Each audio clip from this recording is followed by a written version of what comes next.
നമസ്കാരം. ന്യൂസ് 18 പൊതുവേദിയിലേക്ക് സ്വാഗതം.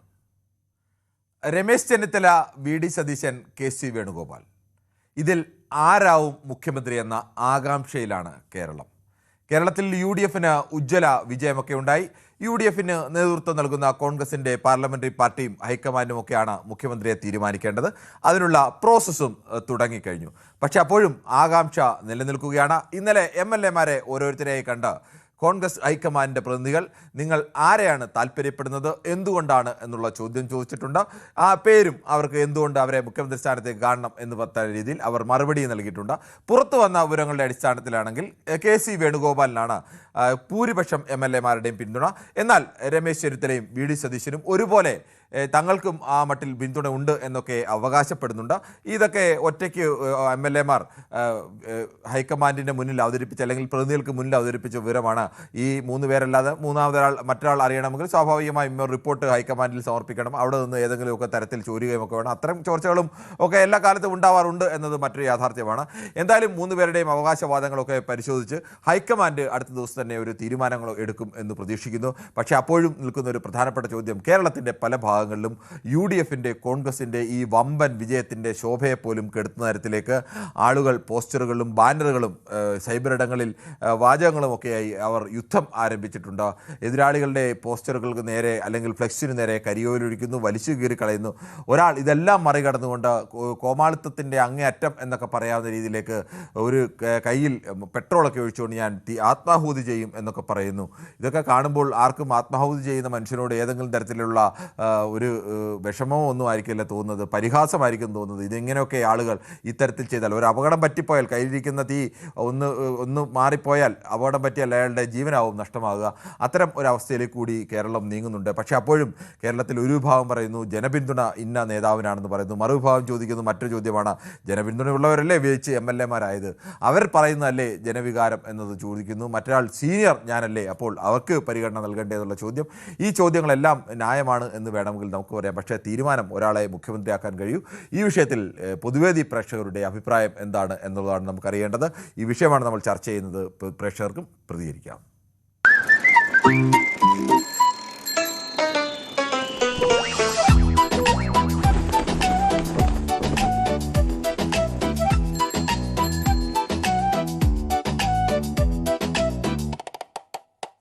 നമസ്കാരം. മുഹമ്മദാണ് മഞ്ചേരിയിൽ നിന്ന് മാധ്യ പ്രേക്ഷകനായിരുന്നത്. ശ്രീ മുഹമ്മദ്, താങ്കൾക്ക് എന്ത് തോന്നുന്നു? മൂന്ന് പേരും യോഗ്യന്മാരാണ്, അതിൻ്റെ യാതൊരു സംശയവുമില്ല. ഒരാൾ പ്രതിപക്ഷ നേതാവായിട്ട് നിന്ന് മുഖ്യമന്ത്രിക്കെതിരെയൊക്കെ പട നയിച്ചയാൾ രമേശ് ചെന്നിത്തലയാണെങ്കിൽ കേരളത്തിലെ ഇപ്പോഴത്തെ ഈ നേതാക്കന്മാരിൽ ഏറ്റവും സീനിയറായ നേതാവ്. ഇവരുടെയൊക്കെ വി.ഡി. സതീശൻ്റെയും കെ.സി. വേണുഗോപാലിൻ്റെയും നേതാവായിരുന്നു. മറ്റൊരാൾ കെ.സി. വേണുഗോപാലും കേരളത്തിൽ അസ്വാരസ്യങ്ങളൊന്നുമില്ലാതെ ഒരു സ്ഥാനാർത്ഥി നിർണ്ണയം പൂർത്തിയാക്കുകയും ഐക്യത്തോടുകൂടി നയിക്കുകയും ഒക്കെ ചെയ്തതിന് നേതൃത്വം നൽകിയ പ്രധാനപ്പെട്ട നേതാവ് തന്നെയാണ്. ഇതിൽ ആരാവാനാണ് സാധ്യത? നമസ്കാരമുണ്ട് കിരൺ സാർ. നമസ്കാരമുണ്ട്. ഇനി പറയാൻ പോവാണ്. നമ്മള് കുറച്ച് ദിവസം മുമ്പ്, തെരഞ്ഞെടുപ്പിന്റെ മുമ്പ്, റിസൾട്ട് വരുന്നതിന് മുമ്പ് പറഞ്ഞു, അവർക്ക് അഥവാ ഭരണം കിട്ടിയാൽ അവര് അത് പൊളിച്ചാത്ത തേങ്ങ മൃഗത്തിന് കിട്ടിയ മാതിരി ആവും. അതായത് അത് കൊണ്ടു കിടക്കാൻ അവരെ കൊണ്ട് കഴിയില്ല, തല്ലി പിരിയെന്ന് പറഞ്ഞിരുന്നു. പക്ഷേ ഇപ്പൊ നേരെ മറിച്ചാ വന്നത്. ഇത് ഒരു മുഖ്യമന്ത്രിനെ തീരുമാനിക്കാൻ വരെ സാധിക്കാത്ത സ്ഥിതിയാണ് ഒരിക്കലുണ്ടായിട്ടുള്ളത്. മുഖ്യമന്ത്രി എല്ലാം കഴിഞ്ഞതിന്റെ ശേഷം പിന്നെ വലിയ നേതാവ് സണ്ണി ജോസഫ് ഒറ്റക്ക് പോയിട്ട് പറഞ്ഞു കൊടുത്തേക്കണ് ഇന്ത്യൻ പിന്തുണ ഇങ്ങൾക്ക് തന്നെയാണ് എന്ന്. അത് എഴുതി കാണിച്ചു, ഇപ്പൊ ചാനലിലൊക്കെ കണ്ടു. അപ്പോ ഇത്തരക്ക് നാണം കെട്ട ഒരു മുഹമ്മദ്, ഞാനൊരു കാര്യം ചോദിക്കട്ടെ, ഇത്രയ്ക്ക് നാണം കെട്ടുക എന്നൊക്കെ പറഞ്ഞാൽ മുഖ്യമന്ത്രി സ്ഥാനത്തേക്ക് തെരഞ്ഞെടുക്കുന്നതിന് അവർക്കൊരു പ്രോസസ്സൊക്കെ ഇല്ലേ? അവരൊരു ജനാധിപത്യ രീതിയിൽ അങ്ങ് തീരുമാനിക്കല്ലേ? ജനാധിപത്യ രീതിയിൽ MLA മാരുടെ ഒക്കെ അഭിപ്രായം തേടുന്നത് അങ്ങനെയല്ലേ തീരുമാനിക്കേണ്ടത്? അല്ലാതെ 2-3 പേർ കൂടി ഇരുന്നിട്ട് ഇന്ന ആളാണ് മുഖ്യമന്ത്രി അങ്ങ് തീരുമാനിച്ചാൽ മതി എന്ന് പറയണ്ട. അങ്ങനെയാണെങ്കിൽ ഇപ്പുറത്തും പ്രതിപക്ഷ നേതാവിനെ ഒന്നും തീരുമാനിച്ചിട്ടില്ലല്ലോ, അതിന്റെ ചർച്ചകൾ പോലും ആയിട്ടില്ലല്ലോ. നാണംകേട് എന്നൊക്കെ പറയുന്നതിനപ്പോൾ ഈ പരാജയപ്പെട്ടിട്ട് അവരെ അങ്ങ് നാണം കെട്ടു എന്നൊക്കെ പറയുന്നതിനകത്ത് കാര്യമുണ്ടോ? അതെ, അത് അവർക്ക് മര്യാദയ്ക്ക് നല്ല നിലക്ക് തീരുമാനിക്കേണ്ടത്. ജനങ്ങളെ അല്ലേ വളരെ കയറ്റിട്ടുള്ളത്. വൈകിട്ടൊന്നുമില്ലല്ലോ, വൈകിട്ടില്ല എന്ന് പറഞ്ഞിട്ട് ഇത് എത്ര കണ്ടാ തർക്കിച്ച് കണ്ടിക്കണ്. നല്ല നിലക്കോലെ ജനങ്ങളോട് പറയണം, എന്നിട്ട് ജനങ്ങളെ ഞങ്ങളിതാണ് എന്ന് പറയണം. അതില്ലാതെ അതൊക്കെ ശരി. പക്ഷെ അത് ആകെ നാണക്കേടാണ് ഇവരെ ജയിപ്പിച്ചുകൊണ്ടാകെ നാണക്കേടായി എന്നൊക്കെ പറഞ്ഞാൽ അത് ജനങ്ങളുടെ ഒരു വിധിയെ കൂടി പരിഹസിക്കലല്ലേ? ജനങ്ങൾക്കറിയാമല്ലോ കോൺഗ്രസ്സുകാർ ഇങ്ങനെയൊക്കെയാണ് എന്നുള്ളത്. അതൊക്കെ അറിഞ്ഞുകൊണ്ടല്ലേ അവർക്ക് ഈ ഇത്രയും വലിയ സീറ്റിന്റെ ഭൂരിപക്ഷം കൊടുത്തത്. ആ സീറ്റൊക്കെ കിട്ടി, സംഭവം ശരിയാണ്. വളരെയധികം സീറ്റ് കിട്ടി, അത് ജനങ്ങൾ കയറ്റി തന്നെയാണ്, സമ്മതിച്ചു. അപ്പൊ അത് ഇനി തന്നെ പോലെ ഒന്ന് ഒരുമിച്ച് നിൽക്കണം. ശരി, ഓക്കെ, അത് ന്യായം. ശരി. ശ്രീ സുബേറാണ് തൃശ്ശൂരിൽ നിന്ന്. ശ്രീ സുബേർ, താങ്കൾക്ക് എന്ത് തോന്നുന്നു? കേരളത്തിൽ 3 പേരും അവരവരുടേതായ രീതിയിൽ അവകാശവാദങ്ങൾ ഉന്നയിക്കുന്നുണ്ട്. കേൾക്കുമ്പോൾ 3ഉം ശരിയാണ്, ഏതെങ്കിലും തരത്തിൽ തെറ്റുണ്ട്? ആരും 3 പേരും അയോഗ്യരല്ല, എന്തായാലും 3 പേരും യോഗ്യർ തന്നെയാണ്, അതിൽ സംശയമൊന്നുമില്ല. താങ്കൾക്ക് എന്ത് തോന്നുന്നു? ആരാവണം മുഖ്യമന്ത്രി എന്നാണ് താങ്കളുടെ ഒരു താല്പര്യം? നമസ്കാരം. നമസ്കാരം. നമസ്കാരം. മനു സാറല്ല, കിരൺ സാറില്ലേ? അതെ സാറ്, ഈ ജനാധിപത്യം എന്ന് പറഞ്ഞാൽ മനസ്സിലായില്ല എന്തിട്ടെന്നുള്ളത്. അതില് കോൺഗ്രസ് അവർക്ക് എല്ലാവർക്കും അണികൾക്ക് പറയാനുള്ള ചാൻസും അവകാശങ്ങളൊക്കെ ഉണ്ട്. അല്ലാണ്ട് ബാക്കിയുള്ള പാർട്ടികളുടെ മാതിരി മിണ്ടാണ്ട് എന്നിട്ട് തലയില് കൊന്നുകളയെന്ന് പറഞ്ഞ പരിപാടിയല്ല. ഇതിപ്പോ ഞങ്ങൾ 2 പേര് കൂടി ഭരിക്കും. ആര്? പിണറായി, നമ്മളെ ചെന്നിത്തലയും സതീശനും കൂടി 2.5 വർഷം എടുത്ത കാര്യം കഴിഞ്ഞില്ലേ? ഇവരെന്തിനാ റിസ്ക് എടുക്കണേ? അവർക്കിപ്പോഴും പ്രവേശനം. ഇപ്പൊ നാളെ ഒരു മന്ത്രിസഭ രൂപീകരിച്ച് ചെയ്ത് കഴിഞ്ഞാൽ അവർക്ക് പ്രവേശനമാവില്ല. പ്രവേശനം അടിയിലവിടെ അതിനൊരു യോഗ്യനായിട്ട് ആളില്ല. ആകെ ഉണ്ട് പിണറായി വിജയൻ. അയാൾ മിണ്ടണ്ടെന്ന് പറഞ്ഞാൽ ഒറ്റയാളും മിണ്ടൂല. അങ്ങനത്തെ പാർട്ടിനെ ആ മറുവശത്ത് നിൽക്കണത്. ഇവിടെ എന്ത് പറയാൻ സ്വാതന്ത്ര്യമുണ്ട്. അത് ഹൈക്കമാൻഡിന് അതിന്റെ പ്രൊസീജിയർ ഉണ്ട്. അവര് ഡൽഹിയും തീരുമാനിക്കും. സമയമുണ്ടല്ലോ സാറെ, അടിയന്തരാവസ്ഥയൊന്നുമല്ലോ, ഇതൊന്നുമില്ലല്ലോ, യുദ്ധകാല തീരുമാനിക്കായിരുന്നല്ലോ. ഞങ്ങൾക്ക് ഞങ്ങളെ വിശ്വസിച്ച് തന്നു. അത് ജനങ്ങൾ തന്നെ ജനങ്ങൾ ബുദ്ധിമുട്ടിക്കാത്ത രീതിയിൽ ജനങ്ങൾക്കുള്ള സ്വാതന്ത്ര്യം അഭിപ്രായം പറയാവുന്ന രീതിയിൽ ഞങ്ങൾ 2 മന്ത്രിമാരെ തെരഞ്ഞെടുക്കും. അല്ലെങ്കിൽ ചിലപ്പോൾ ഒരാളായിരിക്കും. അതൊരു പ്രശ്നം ഉണ്ടാവില്ല. അതെല്ലായിടത്തും ഉണ്ട്. അവരിൽ എന്തും മിണ്ടാത്തത്? അവരിൽ മിണ്ടി കഴിഞ്ഞാൽ സാറെ തല ഉണ്ടാവൂല. LDF മിണ്ടി കഴിഞ്ഞാൽ തല ഉണ്ടാവില്ല. ഇപ്പൊ ഒരു പ്രതിപക്ഷ നേതാവില്ല അവിടെ ഉണ്ടാ? ഈ ചെയ്തതിനൊക്കെ അനുഭവിച്ചില്ല ഇപ്പൊ ഇയാള്. ഇപ്പൊ അവിടെ പോയി എന്തെങ്കിലും പറഞ്ഞു കഴിഞ്ഞാൽ മിണ്ടരുത് എന്ന് പറഞ്ഞു. മിണ്ടരുത്. ഇപ്പൊ ഇന്നലെ ഗോവിന്ദൻ പറഞ്ഞത് എല്ലാവർക്കും ഞാൻ അഭിപ്രായം പറയാന്ന്. അപ്പൊ ടീക്കാര് വെച്ചു, അപ്പൊ ഇത്ര നാൾ അഭിപ്രായം പറയാൻ ചാൻസ് ഉണ്ടായില്ലേന്ന്. അങ്ങനത്തെ പാർട്ടിയല്ലത്. ഇവിടെ എല്ലാത്തിനും ഉണ്ട്. ഇത് ഞങ്ങൾക്കൊന്ന് കേറിയിട്ട് വേണം. ഞങ്ങളെ കേരളത്തിൽ അടിച്ച പിള്ളേരെ കുറെ ആൾക്കാരെ തല്ലി അവർ ലെവലാക്കിയിട്ടുണ്ട്. ഒരു കണ്ടെയ്നർ വിലങ്ങ് കൊണ്ടിട്ടുണ്ട് ഫിൻലാൻഡിൽ നിന്ന്. ആ കണ്ടെയ്നർ വിലങ്ങ് കൊണ്ട് എല്ലാ സഹാക്കളും പിടിച്ച് അകത്താക്കാൻ വേണ്ടി തല്ലിയ സഹക്കാർ പിണറായിനെ വരെ പിടിച്ച് അകത്താക്കും. അത് പിണറായി വരെ അതില് പങ്കിണ്. അത് പിണറായി കണ്ടില്ലാന്ന് പിള്ളേരെ തല്ലി തല പൊളിച്ച് കൊന്നത്. ഇതൊക്കെ പറയുമ്പോ പിണറായി വരെ അകത്താക്കുമെന്നൊക്കെ പറഞ്ഞാൽ പോലീസ് തല്ലിയതിന്റെ പേരിൽ ആഭ്യന്തരമന്ത്രിയെ അകത്താക്കാൻ എന്തായാലും നിലവിൽ വ്യവസ്ഥകളൊന്നും കേരളത്തിലില്ല, അല്ലെങ്കിൽ ഇന്ത്യയിലില്ല എന്നതുകൂടി താങ്കൾ അറിയാം. ശ്രീ സുബേർ, ജനാധിപത്യത്തിൽ നമുക്ക് താങ്കൾക്ക് അങ്ങനെയൊക്കെ പറയാം, ഒരു ഓളത്തിന് പറയാം എന്നുള്ള അപ്പുറത്തേക്ക് അതിനപ്പുറത്തേക്ക് മറ്റു കാര്യങ്ങൾ ഒന്നും അത്ര നിയമപരമായി അതൊന്നും നിലനിൽക്കുന്നതല്ല. ഏതെങ്കിലും അഴിമതി കാണിക്കുന്നത് പോലെയോ അല്ലെങ്കിൽ ഏതെങ്കിലും കലാപം ഉണ്ടാക്കുന്ന പോലെയോ ഒന്നുമല്ല. എവിടെയെങ്കിലും പോലീസ് ഒരിടത്ത് ആക്രമണം നടത്തിയാൽ അല്ലെങ്കിൽ പോലീസ് തല്ലിയാൽ അതിൻ്റെ പേരിൽ ആഭ്യന്തരമന്ത്രിയെ പ്രോസിക്യൂട്ട് ചെയ്യാനൊന്നും കഴിയില്ല. ശ്രീ സിദ്ധനാണ് ആലപ്പുഴ. ശ്രീ സിദ്ധൻ, താങ്കൾക്ക് എന്ത് തോന്നുന്നു? ഈ ആലപ്പുഴയിൽ നിന്ന് 2 പേരാണ് മുഖ്യമന്ത്രി സ്ഥാനത്തേക്ക് ഫ്രണ്ട് റണ്ണേഴ്സായി നിൽക്കുന്നത്. പിന്നെ മറ്റൊന്ന് സതീശനും. താങ്കൾക്ക് ഇതിൽ എങ്ങനെയാണ് സംഭവിക്കുക എന്ന് തോന്നുന്നു? നമസ്കാരം സാറേ, ഞാനിത് ഈ വിഷയത്തിൽ ഒരു പ്രാവശ്യം പറഞ്ഞതാണ്, കാരണം സംസാരിച്ചായിരുന്നു. കാരണം കോൺഗ്രസിന് അധികാരം കിട്ടിക്കഴിഞ്ഞാൽ ഈ സ്ഥാനമാനങ്ങൾക്ക് വേണ്ടിയിട്ട് കടുപിലി ഉണ്ടാവും എന്നുള്ളത് നേരത്തെ തൊട്ട് തന്നെ ഉള്ളതാണ്. ഞാൻ അന്നും പറഞ്ഞാണ് ആന്റണിയുടെയും കെ കരുണാകരന്റെയും ചരിത്രം. അതിനുശേഷം ഈ രമേശ് ചെന്നിത്തലയല്ലേ സത്യത്തിൽ അർഹനായിട്ടുള്ളത്. മുഖ്യമന്ത്രിയാകാൻ അർഹനായിട്ടുള്ളത് രമേശ് ചെന്നിത്തലയാണ്. കാരണം 10 വർഷത്തെ എടുക്കുമ്പോൾ ആദ്യത്തെ 5 വർഷം പ്രതിപക്ഷ നേതാവായിരുന്ന രമേശ് ചെന്നിത്തലയെ ഒരു മൂലത്തിരുത്തിയിട്ടാണ് വി ഡി സതീശനെ കൊണ്ടുവരുന്നത്. ഇത്തവണത്തെ തെരഞ്ഞെടുപ്പിൽ 102 സീറ്റ് കിട്ടിയതെന്ന് പറഞ്ഞു കഴിഞ്ഞാൽ അതൊരു ഓളത്തിന് കിട്ടിയതാണ്. അത് UDF പ്രവർത്തനത്തിന്റെ മികവായിട്ട് കിട്ടിയതാണെന്നുള്ള ഒരു ധാരണയൊക്കെ വെച്ച് അവരുടെ നേതൃത്വത്തിൽ തന്നെ അത് പറയുന്നുണ്ട്. കാരണം ഇന്നലെ ഇവിടെ ഇടുക്കി DCC 4 പേരെ പുറത്താക്കിയിട്ടുണ്ട്. പരസ്യമായിട്ട് തെരുവിൽ ഏറ്റുമുട്ടിക്കൊണ്ടിരിക്കുന്നു. ശ്രീ സിദ്ധൻ, അങ്ങനെ ഒരു ഓളത്തിന് കിട്ടിയതാണ് എന്നൊന്നും പറയാൻ കഴിയില്ല. UDF കേരളത്തിലെ ജനങ്ങൾ ഒരു സെക്കൻഡ്, തിരുവനന്തപുരത്ത് എന്തുകൊണ്ട് BJP ജയിച്ചെടുത്ത് 25,000 വോട്ട് 20,000 വോട്ടായി പോയത് UDF വോട്ട്?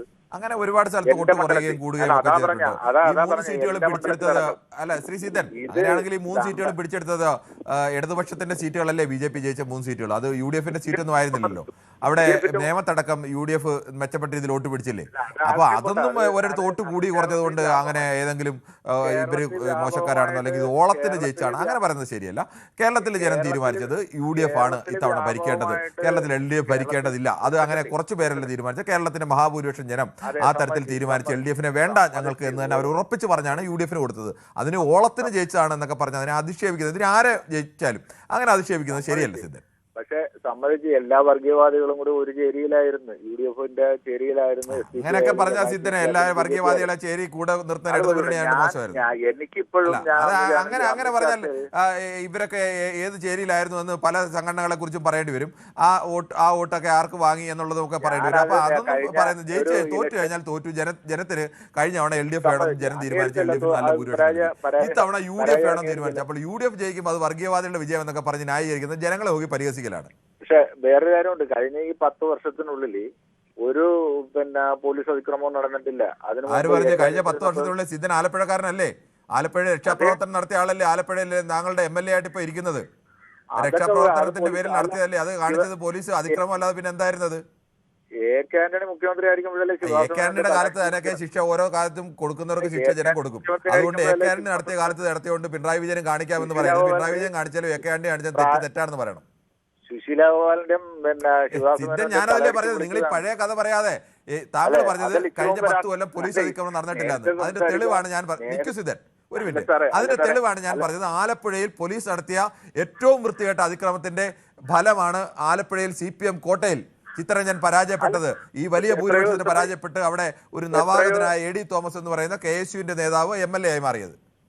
അല്ലെ എത്രയോ സഭ നേതാക്കന്മാര് നേതാക്കന്മാര് താങ്കൾ പറഞ്ഞെന്താണ്? അങ്ങനെ ഞാൻ പറഞ്ഞു അവർക്ക് കിട്ടിയിട്ടില്ലെന്ന്. പോലീസ് അതിക്രമം കാണിച്ചിട്ടില്ല എന്ന് പറഞ്ഞ് താങ്കളുടെ വാദം തെറ്റാണ് എന്ന് മാത്രമേ ഞാൻ പറഞ്ഞുള്ളൂ. പോലീസ് അതിക്രമം അവര് ഭരിച്ചിട്ടുള്ളപ്പോ കാണിച്ചിട്ടില്ല. അപ്പൊ അങ്ങനെ താങ്കൾ പറയുന്നത് അവരെക്കാൾ അവര് 10 അടി അടിക്കുകയാണെങ്കിൽ ഞങ്ങൾക്ക് 9 അടി അടിക്കാൻ അവകാശമുണ്ട്, അങ്ങനെയാണോ? എന്നല്ല ഞാൻ പറഞ്ഞത്. പിന്നെന്താ പറഞ്ഞത്? ഞാൻ അങ്ങനെയാണ് പറഞ്ഞത്. താങ്കൾ പറഞ്ഞ അങ്ങനെ തന്നെയാണ്. താങ്കൾ പറഞ്ഞു അതിക്രമം കാണിച്ചിട്ടില്ല എന്ന് പറഞ്ഞു. ഞാൻ അതിക്രമം കാണിച്ചതിന് കൃത്യമായ തെളിവ് കാണിച്ചു തന്നു. അതെ ഉണ്ടായിട്ടുണ്ട്. ചില ഭാഗങ്ങളിൽ പോലീസിനെതിരെ ശക്തമായിട്ടുള്ള നിലപാട് പോലീസിന്റേതാകുന്ന ഒരു ഇതെടുക്കും. സുരക്ഷിതത്വത്തിന്റെ ഭാഗമായിട്ട് ആ പോലീസിനെ നിയന്ത്രിക്കാൻ കഴിഞ്ഞില്ല എന്ന് മാത്രമല്ല ആ പോലീസിന് വേണ്ട ഒത്താശ എല്ലാം ചെയ്തു കൊടുക്കാൻ ആഭ്യന്തരമന്ത്രി തയ്യാറാവുകയും ചെയ്തു. അതിന് ജനം മറുപടി കൊടുത്തു. അതല്ല, അതൊന്നുമല്ല. അങ്ങനെയൊക്കെ നിങ്ങൾക്ക് വിലയിരുത്താം. പക്ഷെ ഇപ്പം സംഭവിക്കാൻ പിന്നെ എങ്ങനെയാണ് ശ്രീ ആലപ്പുഴക്കാരനാണല്ലോ സിദ്ധൻ, ആലപ്പുഴ എങ്ങനെയാണ് A.D. തോമസ് ജയിച്ചത്? A.D. തോമസ് ജയിച്ചത് BJPയുടെ വോട്ടോടെ പോയി സാറേ ഒന്ന് പരിശോധിച്ചാൽ. എത്ര വോട്ട് പോയി BJPയുടെ? ഞാൻ കണക്കെടുക്കാൻ വേണമെങ്കിൽ BJPയുടെ 15,000 വോട്ട് കുറവുണ്ട്. 15,000 വോട്ട്. ഞാൻ കൃത്യമായി ആലപ്പുഴയിലെ കഴിഞ്ഞ തവണത്തെയും ഇത്തവണത്തെയും കണക്കെടുക്കാം. കഴിഞ്ഞ തവണ LDFന് കിട്ടിയ വോട്ട് എത്ര കുറഞ്ഞു എന്നടക്കം വേണമെങ്കിൽ കൃത്യമായി പറഞ്ഞുതരാം. വെറുതെ കണക്ക് പറയിക്കരുത്. അല്ല അതാ ഞാൻ പറഞ്ഞു, വെറുതെ കണക്ക് പറയിക്കരുത്. കണക്ക് പറഞ്ഞാൽ ചിലപ്പോൾ കഴിഞ്ഞ പ്രാവശ്യം കിട്ടിയ വോട്ടിന് ഇത്തവണത്തെ കിട്ടിയ വോട്ടിന്റെ കണക്കുകൾ വേണമെങ്കിൽ ഞാൻ വായിക്കാം. A.D. തോമസിന് ഇത്തവണ കിട്ടിയത് 81,065 വോട്ട്. PP ചിത്തരഞ്ജൻ ലഭിച്ചത് 60,050 വോട്ട്. PP ചിത്തരഞ്ജന് കഴിഞ്ഞ തവണ ലഭിച്ചത് 73,412 വോട്ട്. 73,412 വോട്ട് ലഭിച്ച PP ചിത്തരഞ്ജന് 13,000 വോട്ട് എവിടെ പോയി? ആരുടെ പെട്ടിയിലേക്ക് പോയി? അത് SIR ഒക്കെ വന്നു കഴിഞ്ഞപ്പോൾ കുറെ വോട്ടിന്റെ കുറവ് വന്നിട്ടുണ്ട്. അതെങ്ങനെയാണ്? പിന്നെ എന്താ എന്റെ അടുത്ത സംശയം? 61,768 വോട്ട് മാത്രം ലഭിച്ച KS മനോജ് ഇപ്പോൾ A.D. തോമസ് ലഭിച്ചത് 81,065 വോട്ട് എങ്ങനെ കിട്ടി? അതാണ് BJP കഴിഞ്ഞ തവണ കിട്ടിയ വോട്ട്. ഞാൻ കേൾക്കൂ. BJP കഴിഞ്ഞ തവണ കിട്ടിയ വോട്ട് 21,650 വോട്ട്. ഇത്തവണ BJP കിട്ടിയ വോട്ട് 15,375 വോട്ട്. 6,000 വോട്ടിന്റെ വ്യത്യാസം. പക്ഷേ ഇയാൾക്ക് കൂടിയ വോട്ട് എത്രയാണ്?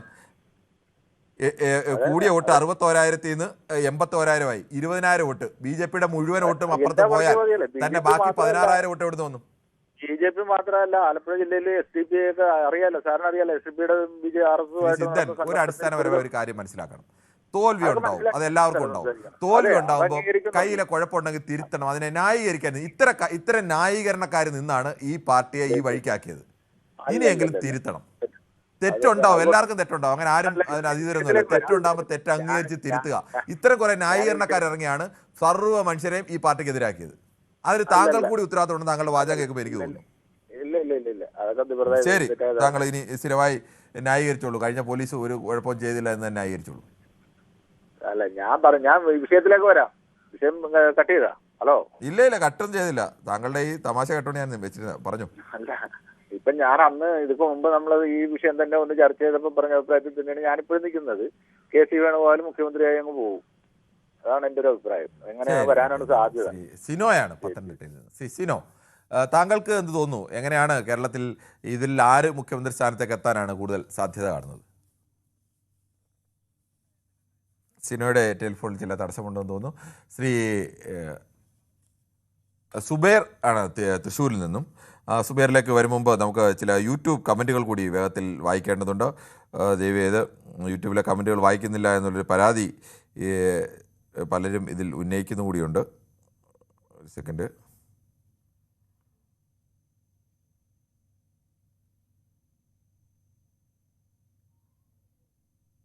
എന്തായാലും കമൻറ്റ് ഓപ്ഷൻ എന്തുകൊണ്ടോ അത് കമൻറ്റ് ഓപ്ഷൻ തെളിഞ്ഞ് വരുന്നില്ല.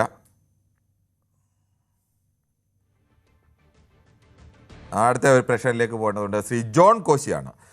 ശ്രീ ജോൺ കോശി, താങ്കൾക്ക് എന്ത് തോന്നുന്നു? കേരളത്തിൽ ഇതിൽ ആര് മുഖ്യമന്ത്രി ആവാനാണ് കൂടുതൽ സാധ്യത താങ്കൾ കാണുന്നത്? എനിക്ക് തോന്നുന്നത് കേരളത്തിൽ വി.ഡി. സതീശനാണ് മുഖ്യമന്ത്രി ആവേണ്ടത്. കാരണം അദ്ദേഹം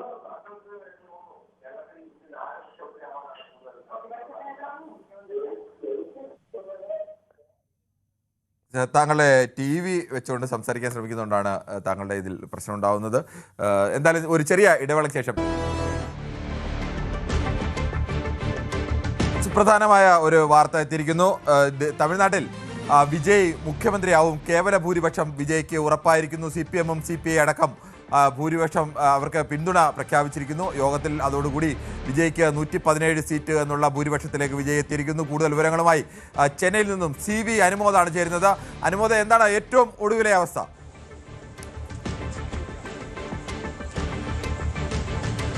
കിരൺ, CPI-യുടെ പ്രസ്താവന പുറത്തു വന്നു കഴിഞ്ഞിരിക്കുന്നു. അവർ നിരുപാധിക പിന്തുണ വിജയ്ക്ക് നൽകുന്നതായിട്ടുള്ള പ്രഖ്യാപനം, അവരുടെ വാർത്താക്കുറിപ്പ് ഇതിനോടകം തന്നെ പുറത്തു വന്നിട്ടുണ്ട്. ഇവർ ഇതിനകം വിജയ്ക്ക് നൽകിയ കത്തും പുറത്തു വന്നിട്ടുണ്ട്. അതായത് മറ്റൊരു ഉപാധികളുമില്ലാതെയാണ് ഇത്തരത്തിൽ വിജയ്ക്ക് TVK പിന്തുണ നൽകുന്നതെന്നാണ് CPI വ്യക്തമാക്കിയിട്ടുള്ളത്. സർക്കാർ രൂപീകരിക്കാൻ പിന്തുണ, സുസ്ഥിര മതേതര ജനാധിപത്യ സർക്കാരിനായിട്ടുള്ള പിന്തുണ എന്നാണ് CPI-യുടെ കത്തിൽ വ്യക്തമാക്കുന്നത്. അതോടൊപ്പം തന്നെ അല്പസമയത്തിനകം CPM-ന്റെ യോഗത്തിന് ശേഷം അവരും നിലപാട് പ്രഖ്യാപിക്കും. പിന്നാലെ VCK-യുടെ തീരുമാനം ഒരുപക്ഷെ നാളെ രാവിലേക്കായിരിക്കും ഉണ്ടാവുക എന്നാണ് അറിയാൻ കഴിയുന്നത്. CPM-ന്റെയും CPI-യുടെയും യോഗശേഷം ഓൺലൈനായിട്ട് യോഗം വിളിക്കുമെന്നാണ് VCK നേതാവ് തിരുമാവളവൻ പ്രഖ്യാപിച്ചിരുന്നത്, അല്ലെങ്കിൽ പറഞ്ഞിരുന്നത്. അത് ഒരുപക്ഷെ തീരുമാനം നാളേക്കായിരിക്കും ഉണ്ടാവുക. എന്നാലും വിജയ്ക്ക് പിന്തുണ നൽകാൻ തന്നെയാണ് ഇടതു പാർട്ടികളുടെയും അതുപോലെ തന്നെ VCK-യുടെയും തീരുമാനമെന്നാണ് ഇതിനോടകം തന്നെ അറിഞ്ഞിരിക്കുന്നത്. അതുകൊണ്ട് തന്നെ ഒരു ആശങ്കയുമില്ലാതെ വിജയ്ക്ക് ഇനി അധികാരത്തിലേറാനുള്ളൊരു സാഹചര്യം ഒരുങ്ങുകയാണ്. ഇന്ന് 4:30 വിജയ് വീണ്ടും ഗവർണറെ കാണുമെന്ന് വ്യക്തമാക്കിയിരുന്നെങ്കിലും, സൂചന ഉണ്ടായിരുന്നെങ്കിലും അത് 6:30 ആക്കി മാറ്റിയതായും വിവരമുണ്ട്. ഒരുപക്ഷെ ഇനി VCK-യുടെ നിലപാട് കൂടി വ്യക്തമാക്കിയതിനു ശേഷമേ അദ്ദേഹം ഗവർണറെ കാണൂ എന്നും അറിയേണ്ടതായിട്ടുണ്ട്. എന്നിരുന്നാൽ തന്നെയും മുൻപുണ്ടായിരുന്നത് പോലെയുള്ള ഒരു അനിശ്ചിതത്വം തമിഴ്നാട്ടിൽ നിന്ന് അകലുകയാണ്. CPI, CPM, VCK പാർട്ടികൾ അവരുടെ 2 MLA-മാർ വീതം വിജയ്ക്ക് പിന്തുണ പ്രഖ്യാപിക്കുന്നതോടെ കേവല ഭൂരിപക്ഷത്തിലേക്ക് വിജയുടെ TVK-ക്ക് എത്താൻ സാധിക്കുകയും അതുവഴി ഭരണത്തിലേറാൻ സാധിക്കുകയും ചെയ്യും. എന്നാണെങ്കിലും ഇത് സംബന്ധിച്ച് ഔദ്യോഗിക പ്രഖ്യാപനം ഇന്ന് വൈകിട്ടോ നാളെയോ ആയിട്ടായിരിക്കും ഉണ്ടാവുക. ഇതുവരെ ഉണ്ടായിരുന്ന മറ്റ് അഭ്യൂഹങ്ങൾക്കും അനിശ്ചിതത്വങ്ങൾക്കൊക്കെ ഇതോടെ വിരാമമാവുകയാണ്. അതോടൊപ്പം തന്നെ മറ്റൊരു പ്രധാനപ്പെട്ട ഒരു കാര്യം, DMK-യുടെ സഖ്യകക്ഷികളാണ് ഈ 3 പാർട്ടികൾ എന്നതുകൊണ്ട് തന്നെ വിജയുടെ ഭരണത്തിന്മേൽ DMK-യുടെ ഒരു അദൃശ്യ സാന്നിധ്യം ഉണ്ടാകുമെന്ന കാര്യത്തിലും സംശയം വേണ്ട. ബില്ലുകൾ പാസ്സാക്കുന്ന കാര്യത്തിലാണെങ്കിലും ഭരണത്തിലാണെങ്കിലും DMK-യുടെ ഒരു അദൃശ്യമായ നിയന്ത്രണം ഈ പാർട്ടികൾക്ക് മേൽ ഉണ്ടായിരിക്കും. സ്വാഭാവികമായിട്ടും വിജയുടെ ഭരണത്തിലും അതുണ്ടാകാനുള്ള സാധ്യത തന്നെയാണ് കാണുന്നത്. എന്നിരുന്നാൽ തന്നെയും അദ്ദേഹത്തിന് ഭരണത്തിലേറാനുണ്ടായിരുന്ന പ്രതിസന്ധി ഈ 3 പാർട്ടികളുടെ പിന്തുണ ലഭിക്കുന്നതോടെ ഇല്ലാതെയാകും. അതുകൊണ്ട് തന്നെ ഏറെ വൈകാതെ വിജയുടെ സത്യപ്രതിജ്ഞ ഉണ്ടാകുമെന്ന് തന്നെയാണ് നമുക്ക് അറിയാനാകുന്നത്. കിരൺ, എങ്ങനെയായിരുന്നു അനുമോദ ഈ ഇത്തരമൊരു പിന്തുണയിലേക്ക് CPM-ഉം CPI അടക്കമുള്ള പാർട്ടികളൊക്കെയും എത്തിയത്? ഇന്നലെ അടക്കം അങ്ങനെ ഒരു തീരുമാനം പ്രഖ്യാപിക്കാത്തൊരവസ്ഥ ഉണ്ടായിരുന്നു. DMK-യുടെ കൂടി അഭിപ്രായം മാനിക്കുമെന്നൊക്കെ CPM നേതാക്കളും CPI നേതാക്കളും ഒക്കെ പറഞ്ഞിരുന്നു. എങ്ങനെയാണ് അത്തരമൊരു നിലപാടിലേക്ക് അവർ ഒടുവിലെത്തിയത്?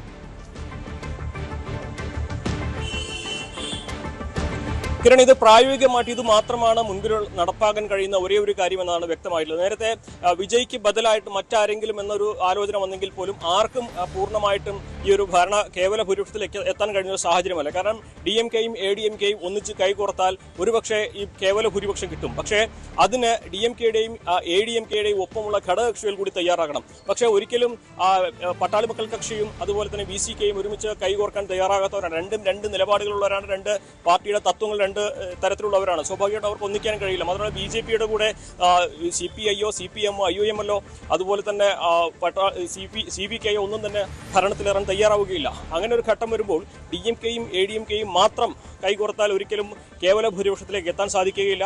അത് സ്വാഭാവികമായിട്ടും രാഷ്ട്രീയമായ ഒരു അനിശ്ചിതത്വത്തിലേക്ക് കാര്യങ്ങൾ എത്തിക്കും. അങ്ങനെ വരുമ്പോൾ ഇതിൽ ഉണ്ടാകാൻ പോകുന്നത് രാഷ്ട്രപതി ഭരണത്തിലേക്ക് എത്തുന്ന ഒരു സാഹചര്യമായിരിക്കും ഉണ്ടാവുക.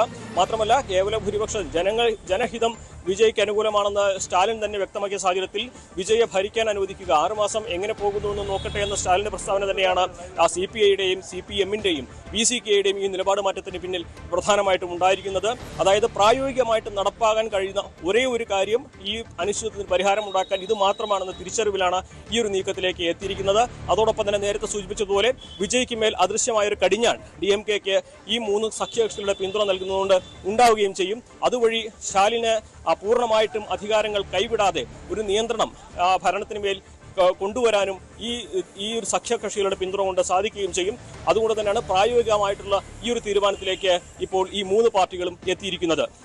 കിരൺ, സത്യപ്രതിജ്ഞ സംബന്ധിച്ചും ഈ പാർട്ടികളുടെ എപ്പോഴാണ് സത്യപ്രതിജ്ഞ ഉണ്ടാവുന്നത് എന്നത് സംബന്ധിച്ചും മന്ത്രിമാരെയൊക്കെ സംബന്ധിച്ച് ഇവർ മന്ത്രിസഭയിൽ അംഗങ്ങളാകുമോ അതോ പുറത്തുനിന്ന് പിന്തുണ കൊടുക്കുമോ, അത്തരം കാര്യങ്ങളിലൊക്കെ ധാരണയായിട്ടുണ്ടോ?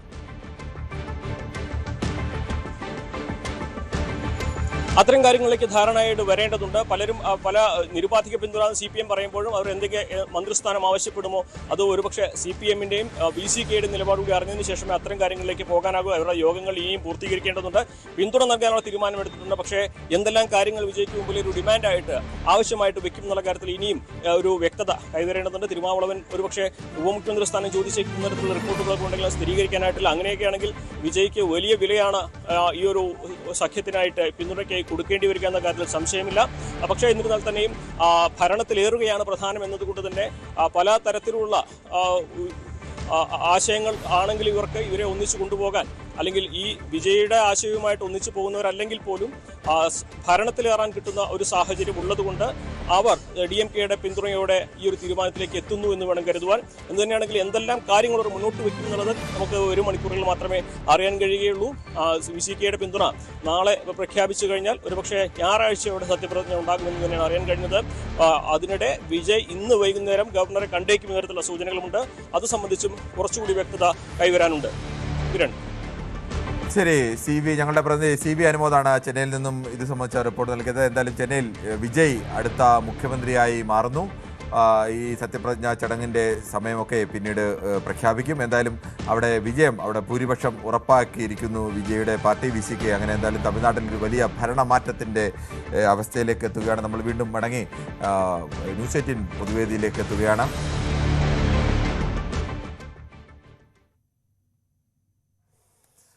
നമ്മൾ ചർച്ച ചെയ്തുകൊണ്ടിരുന്നത് കേരളത്തിൽ ആരാവും മുഖ്യമന്ത്രി സ്ഥാനത്തേക്ക് എത്തുക എന്നുള്ളതാണ്. VD Satheesan, Ramesh Chennithala, KC Venugopal, Shri Krishnan Nair. താങ്കൾ ആര് മുഖ്യമന്ത്രി ആവുമെന്ന് കരുതുന്നു? എന്തുകൊണ്ടാണ് അങ്ങനെ ഒരാൾ മുഖ്യമന്ത്രി ആവുമെന്ന് കരുതുന്നത്? VD സതീശനാണെന്നാണ് ഞാൻ കരുതുന്നത്. അങ്ങനെ പ്രതിപക്ഷം നയിച്ച ആളല്ലേ, വിസ്മയം തീർത്ത ആളല്ലേ, 110 സീറ്റ് കിട്ടുമെന്ന് അങ്ങനെയല്ലേ പറഞ്ഞത്. ഹലോ, കേൾക്കാം. പക്ഷെ VD സതീശന് MLA-മാരുടെ പിന്തുണ കുറവാണ് എന്നൊക്കെയാണ് പുറത്തു വരുന്ന വിവരങ്ങൾ. അതിന് കാര്യമില്ല. ജനപിന്തുണയല്ലേ നോക്കേണ്ടത്. അല്ല, ജനപിന്തുണ എന്ന് പറയുന്നത് ഈ MLA-മാരുടെ ആണല്ലോ, തെരഞ്ഞെടുക്കപ്പെടുന്ന MLA-മാരുടെ പിന്തുണയല്ലേ ജനപിന്തുണ. അല്ലാതെ എങ്ങനെയാണ് അറിയുന്നത് ജനപിന്തുണ? അത് മാത്രം പറഞ്ഞിട്ട് കാര്യമില്ല. കാരണം എന്താണെന്ന് വെച്ചാൽ KC അവിടെ പാർലമെന്റിലെ അംഗമാണ്. അവിടെ ഒരു സീറ്റ് കുറയില്ലേ കോൺഗ്രസിന്? അതല്ലേ, ഒരു സംസ്ഥാനത്തിന്റെ മുഖ്യമന്ത്രിയൊക്കെ തീരുമാനിക്കുമ്പോൾ ഒരു സീറ്റ് കുറഞ്ഞാലും ചിലപ്പോൾ ഉപതെരഞ്ഞെടുപ്പ് നടന്നാൽ വീണ്ടും ജയിക്കാം എന്നൊരു ആത്മവിശ്വാസമൊക്കെ അവർക്കുണ്ടെങ്കിൽ അതായിക്കൂടെ? അങ്ങനെ വരൂല്ല. പിന്നെ ആലപ്പുഴ എന്ന് പറഞ്ഞാൽ ചിലപ്പോൾ ജയിക്കണമെന്നില്ല. അവിടെ BJPക്ക് അടിവേറുള്ള സ്ഥലമാണ്. അങ്ങനെയൊക്കെ BJPക്ക് അങ്ങനെ അവിടെ എന്തായാലും ആലപ്പുഴ മണ്ഡലത്തിൽ അങ്ങനെ കോൺഗ്രസിനെ വെട്ടി ജയിക്കാൻ കഴിയുന്ന ഒരു അവസ്ഥയൊക്കെ ഉണ്ടോ? ഇല്ലല്ലോ. ഇല്ല. KC വന്നാൽ ജയിക്കാൻ സാധ്യത കുറവാണ്. ശരി, താങ്കളുടെ അത് അഭിപ്രായം അങ്ങനെയാണ്. ശ്രീ ആലപ്പുഴ ജോയി ആണ് BJP ക്ക് കുണ്ട്രയിൽ നിന്നും. ശ്രീ ജോയി, താങ്കൾക്ക് ഇതിൽ ആര് മുഖ്യമന്ത്രി സ്ഥാനത്തേക്ക് എത്താനാണ് സാധ്യതയാണ് കാണുന്നത്? അത് എന്തുകൊണ്ടാണ് താങ്കൾ അങ്ങനെ വിലയിരുത്തുന്നത്? ശ്രീ ജോയി, താങ്കൾക്ക് പറയാം. ജോയി കേൾക്കാമോ? പറഞ്ഞോളൂ.